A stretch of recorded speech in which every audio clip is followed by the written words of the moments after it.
माने इतना संपन्न देश था, इतना सोना था, इतना संपन्न देश हमारा था।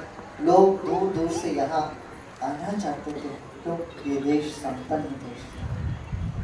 सब तरह की संपत्ति थी, भौतिक संपत्ति और ज्ञान की संपत्ति और मानवीयता की संपत्ति।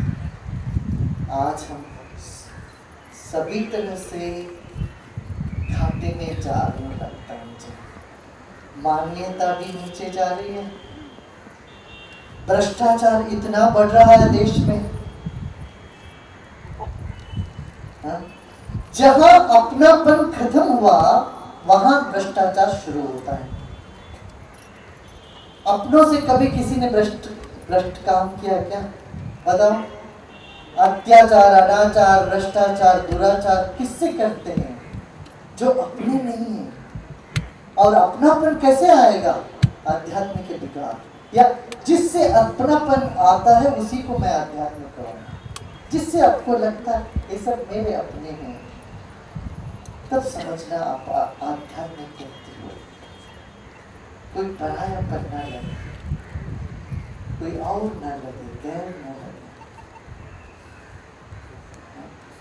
आज क्या हो गया? सबसे पहले मैं, मेरे बाद मेरी पार्टी, पार्टी के बाद यदि कुछ बचा कुचा हो तो देश। ये गलत हुआ कि नहीं? बताओ, कितने लोगों को लगता है गलत हो गया? ये गलत है ना? सबसे पहले देश होना चाहिए, उसके बाद अपना पार्टी, अपने बाद आखिरी में हम। इस तरह से हमारी प्रायोरिटीज हो जाए तो हमारा देश इतना तरक्की कर सकता है। लोग कहते हैं गुरुजी आपका काम तो अध्यात्म है, आप ध्यान वान सिखाइए, योग सिखाइए, आप ये सब बातों में नहीं पड़िए, भ्रष्टाचार वगैरह बातें दूसरे लोगों को छोड़ दीजिए। अरे वाह, ऐसे कैसे कह सकते हैं? हम कहेंगे हम अध्यात्म, हम एक आत्मीयता फैलाएंगे और हम कहेंगे जो हो रहा अन्याय होने दो, हम बैठे रहेंगे अपने मठों में। ये ठीक है क्या? ये ठीक है क्या? नहीं। हमारा कर्तव्य क्या है? क्या कर्तव्य हमारा? अज्ञान को दूर करना है ना? क्या? अज्ञान को दूर करना सिर्फ मेरा नहीं, आप सबका कर्तव्य है।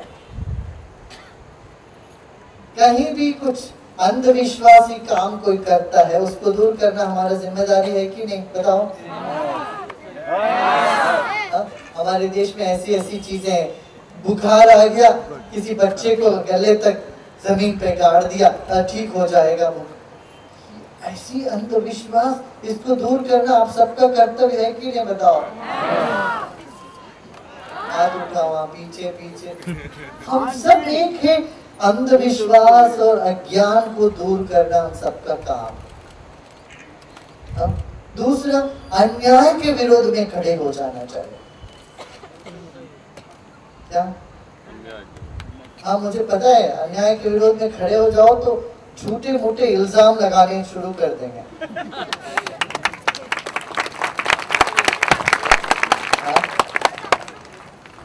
अपना हमारे एक भक्त मैसूर में, उन्होंने एक जमीन खरीदी 2002 में, 5 एकड़ 22 लाख थे। उन दिनों में उतना ही था, 22 लाख था।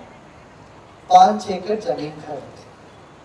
तो उन्होंने वहां पर एक सब लोग मिल करके एक मेडिटेशन हॉल बनाया, सिंपल सा, 2002 से चली आ रही है। ये भ्रष्ट लोगों ने क्या किया, वहां पर बोले कि वहां आओ, 180 एकड़ उन्होंने नोटिफाई कर दी उस एरिया में। नोटिफाई करके, नोटिफाई कर दिया तो सभी लोग उनके पास दौड़ने लगे, पैसे वैसे घूस देने लगे, 10 लाख 15 लाख 5 लाख घूस लेकर के सारा डीनोटिफाई कर दिए। 180 में से 5 एकड़ और एक आधा एकड़ एक और किसान का छोड़ के बाकी सब डीनोटिफाई हो गया। हमने कहा ये पैसे भी देना नहीं, बोला हमने हमारे डेवोटी को कहा, डेवोटी के नाम से ही है वो, तो एक पैसा तुम्हें देना नहीं, उन्होंने कहा। तो कह देते देखिए कब्जा कर दिया, नोटिफाइड जमीन पे ये लोग काम चला रहे हैं। हमने कहा हम खड़े रहेंगे, या अन्याय के विरुद्ध में हमको खड़ा होना पड़ेगा। हमने कहा हम दे देंगे 5-6 एकड़, पहले ये जितने तुमने ये डी नोटिफाई कर दी ना, वो सब फिर नोटिफाई कर दो, हम ये भी दे देंगे, बनाओ कॉलोनी में, गरीबों को तो कौन मना करता है। हम तो गरीबों के लिए काम करने के लिए तो निकले, हमको कोई जरूरत तो नहीं है किसी तरह से हेरा फेरी करने का, सामर्थ्य है ना, जो चाहे सो तुरंत होता है, उसमें क्या दिक्कत है। जो असमर्थ व्यक्ति ये सब गड़बड़ काम करता है। मैं यही कहता हूँ जितने राजनेता है, तो तेरे भीतर एक ऐसी शक्ति है, वो तुम्हें सामर्थ्य देगी, योग्यता देगी, योग करो, ध्यान करो, आध्यात्मिक व्यक्ति बनो, भ्रष्टाचारी बनने की कोई ताकत नहीं। ये मूर्ख है जो भ्रष्टाचार में पड़ेगा, सब तरह के नुकसान पाएगा। 2-4 दिन पैसे बैंक में जमा करके हाँ मैं बड़ा आदमी हो गया, फिर 4थे दिन जो राजा बन के रहे फिर जेल में जाके बैठना पड़ा। मुझे करुणा है इन लोगों के प्रति, उनकी गलती नहीं है, ये भूल उनकी नहीं है, हमारी शिक्षा पद्धति की है। हमने आध्यात्मिक शिक्षा से लोगों को वंचित रख दिया। मैं जिम्मेदारी लेता हूँ, जितने भ्रष्ट लोग हैं भारत में उन सबका जिम्मेदारी मैं लेता हूँ कि मुझे करुणा है इन लोगों में, लोगों के प्रति। लोगों को किसी ने कभी आध्यात्मिक शिक्षा नहीं दी, एक विशाल दृष्टिकोण नहीं दी, ये नहीं दिखाया किसी ने कि जीवन क्षणभंगुर है, थोड़े समय के लिए है, मरने वाले हैं हम सब। इतना पैसा कमा के बैंक में जमा करके तो मर जाएगा, फिर बच्चे उस पैसे को लेके लड़ते रहेंगे। और किसी माँ बाप को ये इष्ट है क्या, अभिष्ट है क्या अपने बच्चे लड़ते रहे? नहीं, विल बनाने का टाइम नहीं होता, कभी भूल भी जाते हैं, कभी विल बना भी देते तो बच्चे नहीं मानते उसको। आजकल कोर्ट में जितने केसेस हैं उनमें बहुत सारे केसेस पूर्वाजी पित्रार्जित संपत्ति को लेके ही है। इसलिए हमें अन्याय के विरुद्ध में खड़े हो जाना, खड़े होना है ना, खड़े हो जाओगे सब, अन्याय के विरुद्ध में खड़े होगे कि नहीं? तथा हाथ उठाना। और तीसरा, अभाव को दूर करना। भारत अति संपन्न देश रहा, यहाँ की संपत्ति लूट लूट के बाहर ले जाके रखना नहीं, यहाँ संपत्ति को बनाना और पैदा करना, अभाव को दूर करना है और अशुचित्व को दूर करना है। तो 4 आ याद रहेगा आपको? बताइए क्या क्या 4 आ? क्या? मुझे सुना नहीं दे रहा। अज्ञान और अन्याय और अभाव और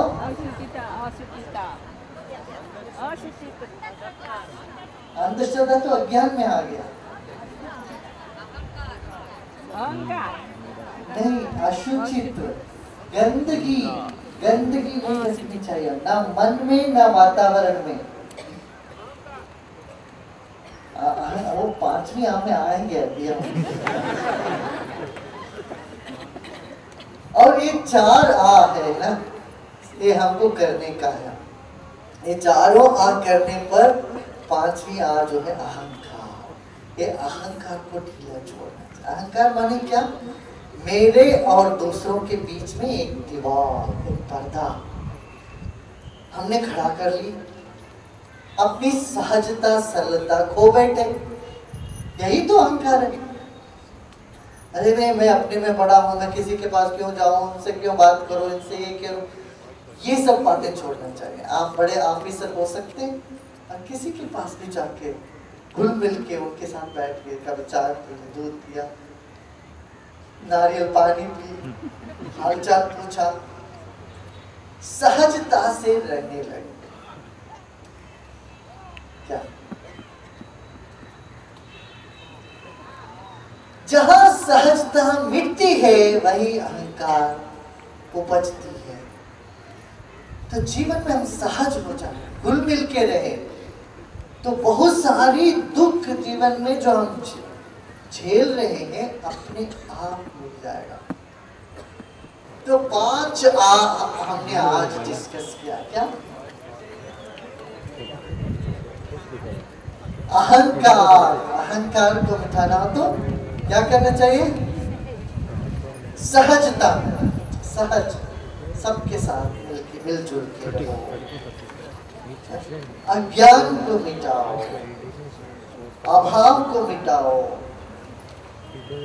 और अशुचित्व को मिटाओ, अन्याय के विरुद्ध में खड़े हो जाओ। ये मुश्किल लगता है क्या? Is it difficult?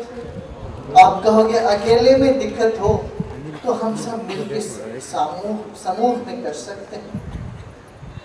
मान लो किसी काम के लिए कोई आपसे घूस मांगते हैं, आप अकेले जाओगे तो नहीं चलेगा।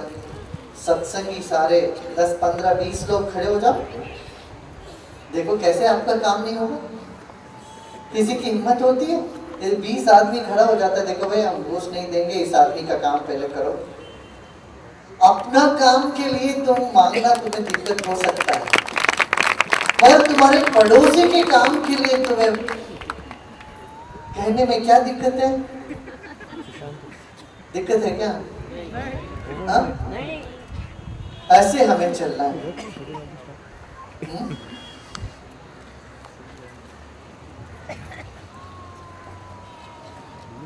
मैं जो आपको देता हूँ सब मेरे पास ही आता है।